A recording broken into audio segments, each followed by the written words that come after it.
what surprised him was he found people who were older were having much more, erotic, exciting, fun sexual experiences than those that were younger. They often know how precious life is, and they start to have more boldness about how they live and carry themselves. They're like, "Yeah, I got wrinkles. You want me to tell you the stories these things represent?" You're listening to Advised with Rick Lucchini. I'm excited for this one. We're going to continue with the health, wellness, and purpose theme, stepping away from the numbers for a little bit. My guest today, Dr. Tina Schermer Sellers. She's going to fit right into that. She's got a master's degree in marriage and family therapy, a PhD in clinical sexology, amongst other things. Talking about all things sex, marriage, relationships, and why it's so important to start paying attention to this stuff now before you transition into retirement. Tina, let's just go there and unpack it a little bit. How does sex fit in to health, wellness, and eventually that transition into retirement? Yeah, I love that question, and it's a big question, and it's even what I would say a loaded question because Yeah. in the United States, we don't provide comprehensive sex education typically as kids are growing up. Parents often they were shamed or somebody was silent or silent and shaming when they were growing up, and then they find themselves with kids and they're like, I don't know, am I supposed to do a talk? What am I supposed to do? Yeah. And so we have been really underinformed for most of really, I mean, almost entirely, but especially since 1980 when we unloaded abstinence-only education, that even added another layer of it. So most people, 95% of people that I speak to in the United States would say, I learned about sexuality from my friends and from the media. Yeah. And I didn't really learn very much from my parents. I had one really uncomfortable talk, or they didn't say anything at all. And that's the story that I hear most often from most people. So, so then we come to the question, well, what is sex then? Really? What is Right. it? And what's its purpose? And most of us haven't even asked ourselves those questions. But Right. I think when we're having this conversation that we're having today, it is really important, Nick, that we talk about what is sex and what's the purpose of it. What I have learned in in a 40 plus year career as a marriage and family therapist, medical family therapist, sex therapist, and now a psychedelic assisted therapist, is that the best sex, quote unquote, that we have in our life is intimate touch that is connecting and pleasurable. So it connects us to somebody we care about and they care about us, and it feels connecting. So then we have to ask the question, well, have I been having that kind of sex? Or for me, what kind of sex is worth having? And when you are trying to craft a life that's meaningful, that feels purposeful, that's enjoyable, that maybe has adventure, whatever for you feels good and full. And we often have a little bit more time to really examine that question when we're a little bit older, is to then be, what does it mean to be intentional in the way that I do connection and pleasure with myself and with people I care about or my partner or however? What does it mean for me to do that in a way that I can imagine feels really good to me and feels good to my partner? And then how do we start having those kinds of conversations? So it really is unpacking things. And one of my favorite theorists and sex therapists did a bunch of study on people who were in their sixth, seventh, and eighth decades. Okay. And what surprised him in his work was he found people who were older were having much more what he called, erotic, exciting, fun sexual experiences than those that were younger. Well, that's not what we see on media, right? In fact, we Right. don't see older people having sex or being intimate on media. We think they don't. But the reality is they often know how precious life is Okay. by that point. They've buried friends, Yeah. relatives, sometimes children, and they know that life is precious. They also are far enough along that they don't care what you think often. And they've started to figure out, like, if I don't accept me and this body, I'm going to go to my deathbed Yeah. feeling a lot of regret. I don't want to do that. And they start to have more boldness about how they live and carry themselves. They're like, "Yeah, I got wrinkles. You want me to tell you the stories these things represent?" They are just much more out there. Well, that gets carried into the bedroom. Okay. And so, yeah, while things may not work the way they did when they were 17, touch and presence and life and enjoyment is more precious. Okay. And so they're having more variety of sexual touch, more laughter. They spend more time because, this isn't working there. This hurts, and they're just playing. They are playing like they did when they're younger, provided that they feel safe with that person and Right. provided that they feel like they have the freedom within the relationship to explore just having fun together and So not so needing for things to look a particular way. so for the people in that study that were that way, God bless, good for them. Talk to the people, talk to the people that aren't, they're listening to that saying, who the hell are they? Because Yeah. that's not my experience, right? What Right. about at any age, but what about Sure. as we get older? How do we start to lose that connection that we had maybe when we were younger or when we first met? Life's busy, kids are busy, jobs got me stressed out, like, all Yeah. these things are happening throughout Yeah. the day. Yeah. Talk to those people because those are the ones you just described, they could listen to a different podcast. Right. Like, they're Right. good for them. Talk to those people that are saying, "That doesn't sound like me, but I'd love to get there someday." Yeah. Well, this is where I think that question transcends age, right? Yeah, Most people partner, a lot of people partner with somebody, married perhaps, and they have a lot of ideas about how this is going to go. And then the stress of life and sharing an abode, paying for things, maybe having kids, the stress of life and finances and children and all that. All of a sudden, what ends up happening, or not all of a sudden, it actually kind of gradually happens, is that life becomes focused on logistics and stress. yeah, And what was a couple relationship becomes maybe a parenting relationship or a cohabitating relationship. And the question that doesn't get presented, and we as a culture do not bring this up, is what does it take to sustain an intimate relationship across time? yeah, Relationships are like gardens. I live in the Pacific Northwest. If you don't take care of it along the way, it will turn to a forest, yeah, literally, right? right, Well, marriages aren't any different than that. And marriages are not parenting relationships. Parenting relationships are a different thing. We have a different focus, blah, blah. But a marriage is cultivating connection, pleasure, fun, meaning, purpose. It's what brought us together to begin with. And yet we are constantly changing. And are we attending to that relationship so we can allow it to adapt and change? Someone goes back to school, someone has an illness, whatever, it changes us. Well, the relationship has to change with it, which means we have to be devoting some amount of time to the cultivation of that love over time. We have, what does that look like? yeah, Just as something applicable, somebody listening to this says, right. "Okay, well, that sounds like a great idea. How do I start doing it How do I tomorrow do with my that? wife?" Yeah. Yeah, great question. When so we have 4 children. When our oldest had children, I said to him, when it was just brand new, I said, "Listen, this isn't gonna make sense right now, but I want you to tuck it in to your mind, and then we'll bring it up a lot. At some point, I want you to just imagine that you get on a kind of a schedule where once a month, one of you takes a weekend off to go do your favorite thing, go surf, go hike, go whatever the things are you the next weekend, the next one does it. Yeah. And the 3rd month, you go do something together without kids." And I said, "And I'm here to help with all of that."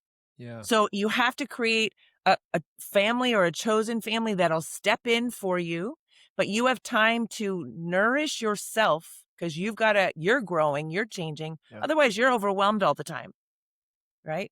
Keep Yep. connected with what you love. and keep your relationship at the fore and have it in your schedule, literally. So it's not enough just to go on a date. That's fine, but often you've got to say, "Okay, we're not talking logistics the whole time we're out there, even if we stare at each other." Right? Or you go take just, like your first weekend that you go, you might sleep most of it, Right.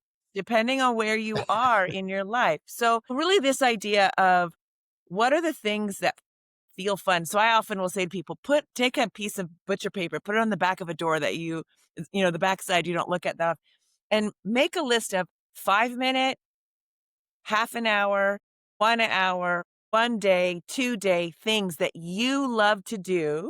Things you like to do yourself, by yourself or Yeah. with a friend, and then things you like to do with your partner. And try to build that out so that it's filled with things where you have 5 minute and 15 minute and a half an hour things, day things, but you've also got weekend ideas. And maybe then you've got your bucket list at the bottom. What are the Yeah. someday things we'd like to be able to do?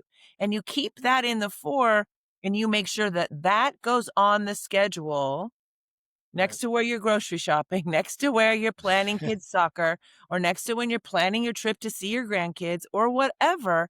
Have that on the schedule. Because if you don't have it on the schedule, we all know this, it doesn't happen. Yeah. Right. So let's talk a little bit about the actual health benefits of all this. Not, well, sex included, sex, touch, connection, but also just that stronger relationship with your spouse or your partner, whatever it is, through all the different stages, but especially as we get a little bit older because we've got so much time in it, you almost can get complacent and just, going through the motions. So, what are the actual health benefits that go along with making sure we pay attention to this stuff? Yeah, I love that question. And there's a lot of people that have looked into it. And that actually is a fun thing for, I think, people who have time to do a little research on, Yeah. like what's been written on this, Yeah. about like safe and loving touch, fun, having fun, playfulness, strong relationships where you feel emotionally secure with somebody. Yeah. What difference does this make? One of my favorite studies is an 85-year study, so it's a longitudinal study. It's been done at Harvard, and they're looking at what actually increases people's quality of life and longevity. And they literally are following this across time. Okay. The number one thing is strong connected relationships. So places where I feel seen, known, loved, and Hmm. accepted. You get me, I get you. Yeah. And so in that place, we've got so much freedom to explore or to talk about what we're worried about or whatever. So Yeah. good relationships provide a foundation for our health and wellness to bloom. It's like, I don't know, I grew a garden this year. I had 8 yards of good topsoil delivered to put right on the top 6 inches of my Yep. garden. That's what this is. It's like the very best topsoil you can have. And then whatever you're wanting to grow, because you are unique and your relationship Right. is unique, you can plant that because the topsoil is there and you're in a place where there's sun and right. And Yeah. this is how you have to think about it, the quality of your relationships. So listening to podcasts, Yeah. reading books that have to do with emotional wellness, relational wellness, fun, starting to talk about, well, what might be fun to do this winter when the weather's colder or this next summer, or what brings you joy? Tell me what brings you joy these days, Right. and it's just having these kinds of conversations and then putting it into action. What does it mean if I want to build on that, build in this soil, plant a seed? What is that going to look like for me? Uh, but we have so many different measures that show things like loving, safe touch, release hormones in our body that Yeah. sustain our immune system. Right. The opposite is true. When we are under constant stress, it's like a white noise machine is on inside our bodies, not just our heads, that interrupt our ability to listen and pay attention. This is true for kids in school, whatever, you know.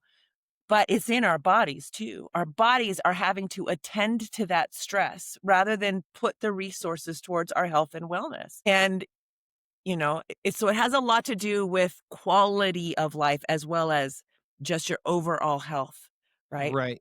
Yeah. So that leads me to like what I keep hearing through all these questions is communicate, talk, communicate, right? That's what I keep hearing. And so it does seem like the easiest thing to do is to start having these conversations with your spouse or with your partner because what you're thinking and what they're thinking may be two different things. I can tell you on the retirement planning side, often becomes apparent very soon that Yeah. his picture of retirement and her picture of retirement are very different, and, like, it's happening in 9 months. Like, you know, y Yeah. y Yeah. it's a little like, you gotta start working on that a little bit earlier if you Yeah. guys haven't talked about this at all. How do you not know that she wants to travel and he wants to stay at home and work on the farm, right? Like, how do you guys have not worked this out yet? And so the communication is the key because if they're not on the same page, they worked their whole life for this big momentous transition, and they're looking at 2 different versions of it. That's right. And that's super important. And that highlights what we've been talking about already. If you've been focusing on logistics for 30 years while you've been raising kids, you Yeah. haven't been talking with each other. So I would say, yes, communication. And communication is listening, talking, being curious, Yeah. recognizing that your partner is a totally separate human. By human, I mean radically valuable. Came out of the womb that way, radically valuable and radically imperfect. Yeah. That's who you fell in love with. That's who they are. So building bridges to each other's differences is part of what we do in marriage. So I use an acronym sometime called ORCA, probably because I live in the Northwest, but it stands for openness, respect, curiosity, and accountability to my power, which means I know I can hurt you or I can support you. Yeah. I have power. I have power because you love me. That gives me power, right? Yeah. Other things give me power, but that power, I can use it to abuse you or manipulate you, or I can use it to love you. And so I have a responsibility and accountability to that power. So what that looks like in communication is I'm going to really try to be open to what you're saying because you're different than me. And it would be easier if you were just like me, but I guess if I wanted to marry somebody just like me, I would have gone for that, but I did not. Right. And that's often not the case, right? No, it's not the case. Yeah. And I often say, and this is a kind of an odd way to think about things, but I'm actually going to be releasing some information or an online course for couples of all ages pretty soon that kind of gets at some of this. But I really think that for people who choose to be in a long-term relationship, it's a spiritual endeavor. In other words, your differences are going to push on me. And I can respond by blaming and not liking, pushing you away, or I can respond by saying, how does this help me grow Yeah. if I learn to see this person as valuable and important too? Right. And if you're doing that with me, like if we're doing that together, then we're just growing. Like you're saying, Tina, you are so stubborn and it's so frustrating, which is true about me because I'm a Swede. Yeah. I can blame you, be mad at you for all of that. Or I can say, you're right. And I have to keep working on it. Yeah. Keep my mouth closed. Think a little bit of how I want to respond, whatever, like, and this is the spiritual dance of marriage Right. that we are constantly pushing on each other to grow and we don't like it. But I think it's the art of loving. I think it's the art of becoming a better human Yeah. if we embrace it. So when I practice openness, I'm acknowledging that you're valuable and I'm going to be really open to what you're saying. And I'm going to be respectful in the language that I use. And I'm going to be really curious. So if you say something, rather than like fight against it right away, I'm going to say, tell me, tell me a little bit more. I don't think I completely understand that because I know I think so differently. So tell me more what that means to you. Like some of the questions you're asking, like what would that look like put into action? Yeah. You know? So you want to work on the farm. I want to travel. What joy comes for you in working on the farm? Is there a way for us can you imagine a way for us where we could do a little of both, where I could Right. share in your joy and you could share in mine? Yeah. And maybe I'll learn something, maybe you'll learn maybe we'll have more fun. Like, and Yeah. so it's again, it's really being mindful that this thing called a relationship is its own entity with its own needs and wants, and I'm gonna choose to care for it and you through how I manage it together, like thinking of my words before I say them and all. Yeah. It's a lot of discipline.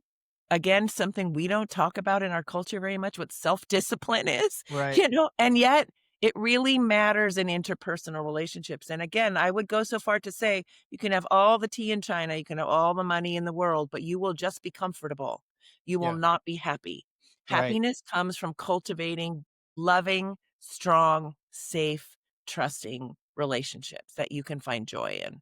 Yeah, I like that role play that you just did real quickly with those that sample couple there, because that is something, and obviously the interests change. You could roll through the Rolodex on both sides, but that still can be a problem where they're very rarely 100% aligned in what their vision of Yeah. and plug in. I'm talking about retirement. It could be our 40s, it could be our Yes. whatever, right? Yes. Um, just talking about it and not talking about it the way you did is very different than I think most people do, Yeah. because I want to win.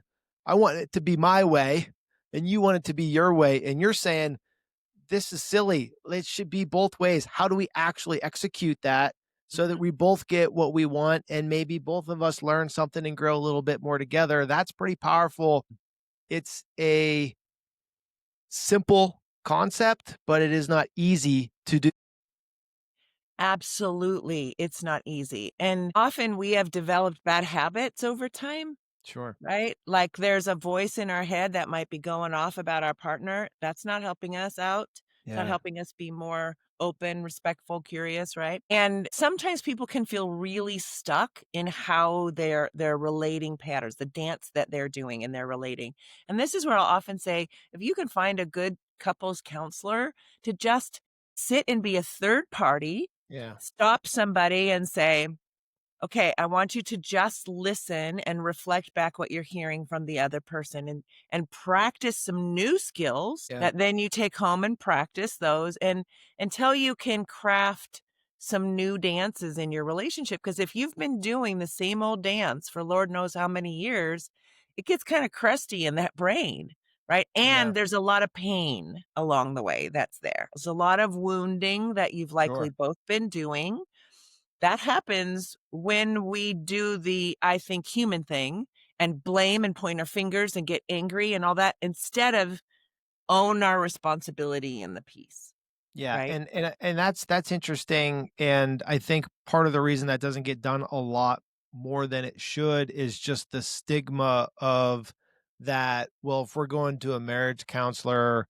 that means we're in trouble or we're on the verge of divorce. No, it could just be for optimization. The Absolutely. retirement plans that I do, these people could retire without my help. I'm just making it significantly better, right? Yeah. And Right. so that's I don't know how to shift that. That's a Yeah. cultural thing with us, but I think for the listeners, get over that. That's not something you No. should be embarrassed about. That's not something you should be nervous to bring up to your spouse. It doesn't mean that the relationship's ending. It's that it needs to be optimized, and both of you are going to benefit from having these conversations that Absolutely. are going to lead to some compromise. Right. I mean, think about it. When has it ever when it maybe there's a place, but it's not coming to me right there now, but when is it helpful for us to wait to the last minute to do No, something important, right? never. Like, I'm not gonna teach you how to drive, but I'm gonna hand you keys at 16, Right. right? I'm not gonna pay attention to the fact that I have this ache in my leg until I can't walk, and then I go and find out that I have a sarcoma, Right. right? I'm not gonna think about the impact of smoking or laying around or whatever until now I have a significant illness when I could have been doing preventative stuff all along. Asking for help is a good thing. Sure. But in an individualized culture like ours, where it's all about you and all about being looking a particular way on the outside, it's a foolish game. Yeah. It's a foolish game. If we can be like, I need help. Who are the best people out there I can employ to help me so You're I can right. grow now? Think about what we do with our kids. We send them to school, right? Yeah. I will tell you the only place I know in this country where we do nothing until we literally are putting them in a plane is in sex education. And Yeah. sex education is relationship education, Sure. emotional education, social education, and sex education. So it's Yeah. like body autonomy. I own my body. You don't own my body. Mhm. You own your body, right? It's stuff we start teaching at 2 and 3 and 4 and 5 and 6, right? What do we do in our country? We say don't. Yeah. It'll be great someday. Yeah. And then we send them off. Meanwhile, they've been saturated and marinated in a culture that exploits people and bodies. Yeah. And then we expect them to have great relationships, and they don't because they weren't given the tools that they need. Yeah. It doesn't work. So yes, ask for help. And we have books, we have people, we have Yeah. online stuff. I mean, really, there's so much there to make your life and your relationships richer and more functional for you. Absolutely. So let's talk to the retirees one last time. I've got a lot more time on my hands all of a sudden. All those things that we were talking about that's a disruptor for people my age, the kids and the soccer Yeah, practice and the yeah, work and the bills and the yeah. stress. And I run a business, she runs a business. Like, Yes. those are all great excuses, right? Now the excuses are gone and we just retired and we've got all this time and that Yeah. doesn't not always automatically bring them back together. Why is that? And what are some things that they should consider going into? Because a lot might be thinking, as soon as I'm done, this job's wearing me out, but as soon as I'm done, it'll just automatically click because we've got so much time together. And that's not what you see, right? No, but I will say it's not nothing either. Okay. Time is often helpful because Sure. we're not trying to fit things in the nook and crannies quite as much as we were. So time is of value. Hmm. It's just not automatic. We then need to use that time Right. to the benefit of us personally and the benefit of the relationship. I am of this age. I'm 65. Yep. So I am of this age. I have many friends that are in the middle of this right now. And Yep. so one piece is who am I? Identity. Who am I apart from this work that I did? So there is some work I'm going to have to do on my own so my identity can grow into something different that I Yeah. couldn't do before, but now I can do. So I've got to do that. And then our identity as a couple may Mm. have opportunities to grow into something. We just had friends here that I was friends with since I was 13, 12 years old came to visit for 10 days. And we spent a lot of time talking about they've been retired now for over 5 years. And what's it been like for you? And how do you guys find meaning? And how do you build bridges to each other around your differences? They started doing a lot of therapy right before they retired Okay. because they could see we're going to have some major bumps in this road. And we've been ignoring some things for a long time. They are both thriving in their Yeah. lives now, but they have put in the time, the work, and the money to heal some of their own stuff from their own upbringings and wounds and wounding in the relationship, and then heal the relationship. So now they are having more fun. But it's not always easy. But I would say, and obviously this would make sense coming from me, but I believe that it is time and money well spent because you deserve to be as happy and as thriving as you can in these years. You've worked hard Yeah. for it, but it's not going to come Yeah, does easily that just because and there's that's time. and that's what we keep saying is it doesn't just happen because you retired away from the job that you didn't like or that you didn't love. You need to be retiring to something. And Yeah. so that goes to purpose, that goes to physical health, emotional health, and all the things we're talking about today with your relationships and sex and kids and like a whole thing. You have to have a vision of what you want to retire to, Yes.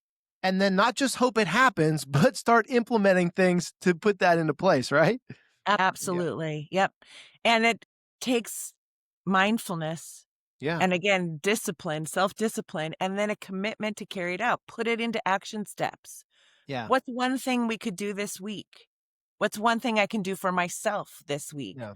Let's put it down. Even if it's an hour, whatever, start making those commitments and changes to your own health and wellness and thriving.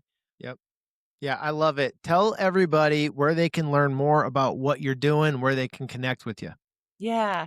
So I have a book called Sex, God, and the Conservative Church: Erasing Shame from Sexual Intimacy. So if you grew up in the US, you likely got impacted by ideas that have been cultivated in our country for a long time. They've not meant to hurt you, but in many cases, they kind of underscore some things that actually haven't been really helpful. So that book kind of gives a historical perspective. It also talks about how to heal that and how to create vitality in your life in that way as if it was influenced by culture. And then I have a book called Shameless Parenting: Everything You Need to Raise Shame-Free, Confident Kids and Heal Your Shame Too. That book actually is both super helpful for parents and grandparents, but it also is helpful for reparenting yourself. So most of us, like I said, didn't get comprehensive sex education. So it's broken down like a workbook: birth to two, two to four, four to six, six to eight, up to 18. And it says, here's the natural things that kids are emerging as curiosities during that age range. And how might it be for you as the parent as you see your kid do this thing or have this curiosity? Yeah. And then if you notice that you have shame, how to just begin to heal that shame. And so I list in there the top books for kids and the top books for parents Okay. during each of those stages. And so for some people, they've been taking the book and reparenting themselves, Got it. giving themselves what they hadn't got. So, Right. and they're going and getting the kid books and they're reading it and they're like, it would have felt really nice to have somebody read this to me when I was 4, 6, or 8 or whatever. Yeah. And so that book is there. The project that I'm coming out with, which will probably be another probably 3 to 6 months, is called Abundant Marriage. And it's an online program, eight sessions that walks you through how to cultivate and develop some of the stuff we never really often gave people. Yeah. And it does make a difference over time. And so that's really what we're wanting to do, is provide what, as a culture, we haven't been doing a good job providing for people so that they have a chance to have a richness in their later years. You can Right. also follow me on Instagram at Dr. Tina Shameless, or at, yeah, that's probably the best place if you want to see Okay. me as a grandparent or what I do retired. You can go to the Swedish Yaya, because that's where you'll see me being 65, I love and it. what I do with my kids and my family. And then I have a website, and it's just my name, tinaschermersellers.com. There's a lot of free resources there. People are welcome to DM me through Instagram. Okay. If they can't afford to get either book and really want to read those for themselves or reparent themselves, whatever, you can DM me and I will send you a promo code to get a free audio version of that book. I'm happy to That's do that. awesome. I don't want Yeah. people not to do this work who really feel committed to it because they feel like they can't afford it. And so Yeah. I'm here to support that. Love it. Thank you for all of this. Thanks for coming on and keep fighting the good fight. Thank you. You All too. right. Bye. Bye.